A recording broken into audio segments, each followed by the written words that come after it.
మహమ్మద్ ఘోరీ 3 సార్లు పృథ్వీరాజ్ మీదకి దండెత్తాడట. 3 సార్లు ఓడిపోయి ఎళ్ళిపోయాడట. రక్షించమని అని అడిగితే ఆహ్, పృథ్వీరాజ్ గారు జాలిపడి క్షమాభిక్ష పెడితే వెళ్ళిపోయాడట.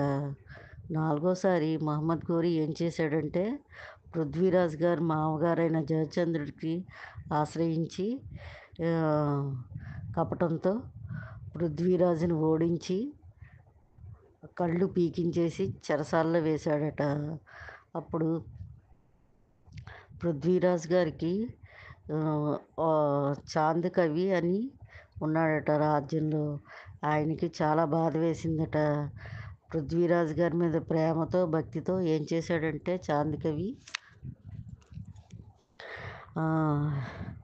చాంద్ కవి మహమ్మద్ ఘోరీ దగ్గరికి వెళ్ళి ఆ టోపీ తీసేసి, బొట్టు తీసేసి నేను మీ మతంలోకి మారిపోయాను అని చెప్పి 4 కవితలు మహమ్మద్ ఘోరీ మీద చెప్పి తన తెలివితేటలతో ఆ రాజ్యంలో ఉద్యోగం సంపాదించాడు.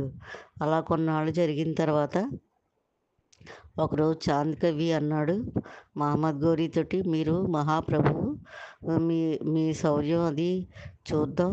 ఒకసారి జైల్లో ఉన్న బందీలని మీరు ఎలా శిక్షిస్తున్నారో చూసి మీ మీద కవితలు రాస్తానంటే సరే అని మహమ్మద్ ఘోరీ ఈ చాంద్ కవి గారిని తీసుకెళ్ళాడు.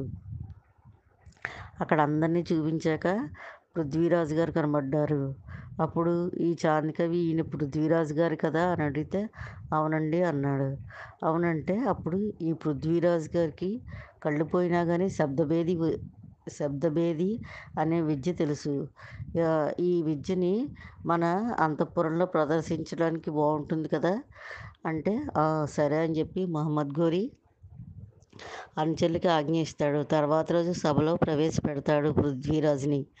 అప్పుడు పృథ్వీరాజ్ దగ్గర ఒక ధనుస్సు, ఒక బాణం ఇస్తాడు. అలా అయితే నేను కొట్టను. నాకు 2 బాణాలు ధనుస్సు ఇస్తేనే నేను కొడతాను అని అంటాడు. అలా ఎందుకంటే నేను శబ్దభేది విద్యలో ఓడిపోతే ఇంకో బాణంతో నన్ను నేను చంపేసుకుంటాను అని అంటాడు. సరే అని చెప్పి 2 బాణాలు ధనుస్సు ఇస్తారు. అప్పుడు ఒక గంట కడతాడు మహమ్మద్ ఘోరీ. ఆ గంట కడితే ఆ గంటని శబ్దం చేస్తే అప్పుడు పృథ్వీరాజు బాణం వేస్తే ఆ గంట తెగి కింద పడిపోతుంది. అప్పుడు మహమ్మద్ ఘోరీ ఆశ్చర్యపడిపోయి చప్పట్లు కొడతాడు. అప్పుడు పృథ్వీరాజు గారు రెండో బాణాన్ని ఆ మహమ్మద్ ఘోరీ మీదకు వేస్తాడు. అప్పుడు ఆ బాణం గొంతులోంచి దిగిపోయి సింహాసనంలో దిగబడిపోయిందట. దెబ్బకి చచ్చి ఊరుకున్నాడట.